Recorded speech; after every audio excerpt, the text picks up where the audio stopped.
Bonjour et bienvenue dans une nouvelle vidéo de mes acquisitions en folie. Aujourd'hui, Blue Cats. Alors, il faut savoir que chez Blue Cats, il y a pas mal de films de chez Carlotta, donc moi qui suis un aficionados justement de Carlotta, et notamment de leurs éditions collector. Donc là, forcément en plus c'est moins cher, donc j'en ai profité. On commence avec The Burbs, qui est du coup le collector 5. Oui, parce qu'à chaque fois, vous avez sur la tranche, il y a le numéro, vu que c'est une collection limitée, du coup. Hein. Donc ça, c'est plutôt stylé. C'est donc un film de Joe Dante, avec Tom Hanks, hein, voilà, hein, c'est marqué. Donc en français, c'est Les Banlieusards. C'est un film assez différent de ce qu'on a l'habitude de voir chez Joe Dante. Là, il n'y a pas une question de monstre ou quoi, de créature, voilà, qui vient un peu hanter le film. Finalement, en fait, c'est des nouveaux voisins dans un quartier résidentiel, quartier que vous allez sûrement reconnaître, car c'est le même que dans Desperate Housewives. Et bon, forcément, hein, vu que les années sont passées, il y a quelques petites différences, mais on reconnaît. Donc c'est plutôt chouette. Ces nouveaux voisins, justement, vont paraître suspects au voisinage, parce que ils sortent jamais, ou quand ils sortent, c'est dans une voiture toute pourrie qui fait énormément de bruit. En plus, eux, la nuit, ils font beaucoup de bruit avec des lumières et tout. C'est très bizarre. Que se passe-t-il chez ces voisins? En plus, la maison fait très délabrée et tout, donc c'est très bizarre. Donc voilà, c'est très très très sympa. On passe un bon moment. Avec notamment donc Carrie Fisher, l'héroïne des Star Wars, qui fait sa femme. Et justement, c'était la première fois que Tom Hanks faisait un père de famille. Et finalement, ça lui allait plutôt bien. Et c'était une bonne idée. Donc là, il est dans un registre un peu différent de ce qu'il a l'habitude de faire. Il avait un peu peur justement que ça casse un peu son image et tout. Et finalement, pas du tout. C'est une vraie réussite. Donc je vous encourage à le découvrir. On enchaîne avec le Collector 10, Profession Reporter, donc avec Jack Nicholson et Maria Schneider. Alors je ne l'ai pas vu, je ne sais pas vraiment ce que ça vaut, mais bon, c'est un film de Michelangelo Antonioni. En plus, il y a un super casting. Si en plus Carlotta a fait confiance en ce film pour le mettre dans leur collector, c'est que ça doit pas être mal du tout. Et en plus, ce qui est passionnant, c'est que à chaque fois, on a donc un format livre, comme vous voyez, où il y a plein d'anecdotes et tout dedans. Donc c'est passionnant. Il n'y a pas que justement les Blu-ray. Voilà, c'est une vraie œuvre à part entière à chaque fois, leur collector. C'est autre chose que ce que font la plupart des éditeurs. Donc voilà, si vous n'avez pas vu Profession Reporter, je vous encourage à le découvrir, surtout dans ce genre de collection. Ensuite, on enchaîne avec un film de David Cronenberg, à savoir Frisson. Donc dans une édition collector également, mais du coup là on n'est pas chez le même éditeur, donc forcément ça n'a pas la même gueule. Faut savoir que moi j'aime beaucoup ce que fait David Cronenberg, celui-là je ne l'ai pas vu, donc c'est pour ça, là j'ai vu qu'il passait à pas cher dans cette édition, je me suis dit c'est le moment, on le prend et on pourra voir du coup ce petit chef-d'œuvre. Maintenant on passe au film Amarré. Donc on a pour commencer Willard, donc c'est un film de Daniel Elfman. Je ne connais pas.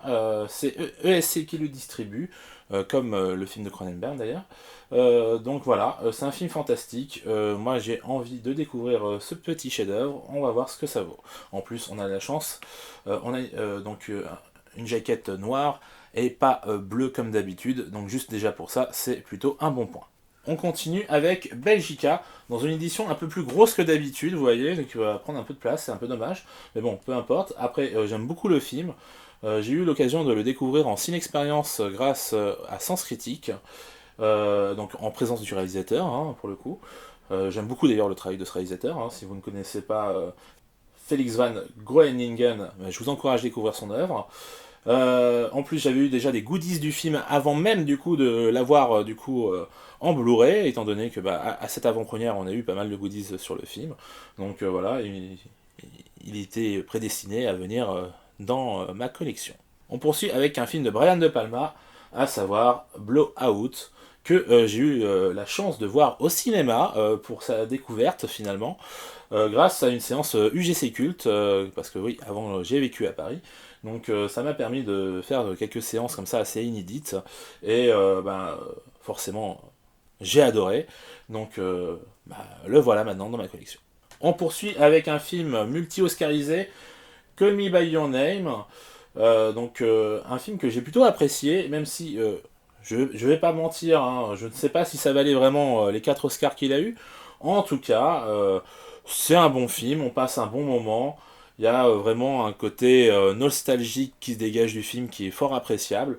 Donc du coup, si j'ai envie de me le refaire, au moins maintenant je l'aurai. On poursuit avec un autre Cronenberg, à savoir Crash. Alors je ne l'ai pas vu. Là j'avais le choix de le prendre dans une édition collector ou non. Et finalement je me suis dit, bon celui-là, même si je dis pas, hein, il y a eu des prix et tout ça, l'histoire me paraissait moins intéressante que il fait d'habitude. Je me suis dit, on va déjà le prendre, on va voir ce que ça vaut. Et puis au pire, je le revendrai et je prendrai une édition collector plus tard. Mais en tout cas, pour l'instant, on reste sur de la marée. Parce que voilà, je voudrais d'abord le découvrir avant d'aller plus loin. On continue avec un Masaki Kobayashi, à savoir Harakiri. Donc censé être son chef-d'œuvre, hein, prix spécial du jury à Cannes en 63. Voilà, moi je ne l'ai pas vu, ça fait longtemps que je voulais le voir, donc là j'ai plus d'excuses, maintenant je l'ai entre mes mains. On continue avec un film de Michael Cimino, à savoir L'année du dragon.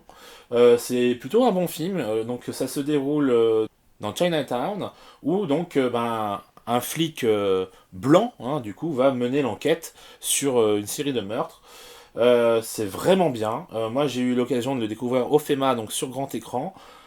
Et parce qu'il y a eu du coup un hommage à Michael Cimino, mais il n'y avait pas tous ses films, donc j'ai préféré aller d'abord sur celui-là, étant donné que moi j'aime bien la communauté chinoise, donc je voulais voir un peu comment c'était traité, et c'est plutôt pas mal.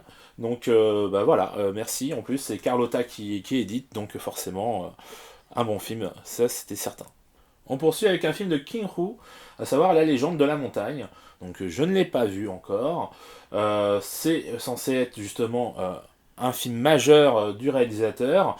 Donc je n'ai vu encore aucun de ses films, mais comme je sais qu'il a inspiré beaucoup de réalisateurs par la suite qui sont très importants aujourd'hui, je me suis dit il faut absolument découvrir ce que lui a fait avant eux pour voir si effectivement c'est si bien que ça.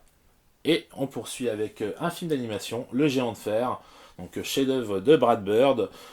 Ça fait longtemps que je ne l'ai pas vu, je sais que je l'aime beaucoup, c'est un très joli film antimilitariste, et clairement, à voir si vous ne l'avez pas vu. Donc voilà. Et on finit avec Pokémon Détective Pikachu. Grosse surprise, étant donné que moi je n'ai jamais joué au jeu Pokémon Détective Pikachu, qui est une licence différente de la série Pokémon classique. Et pour le coup, ça marche bien, ça marche même vachement bien. Comment ils ont réussi à intégrer du coup les Pokémon dans cet univers-là, ça marche vraiment. C'est clairement le film qu'il fallait pour justement nous ancrer dans cet univers Pokémon réaliste. Voilà.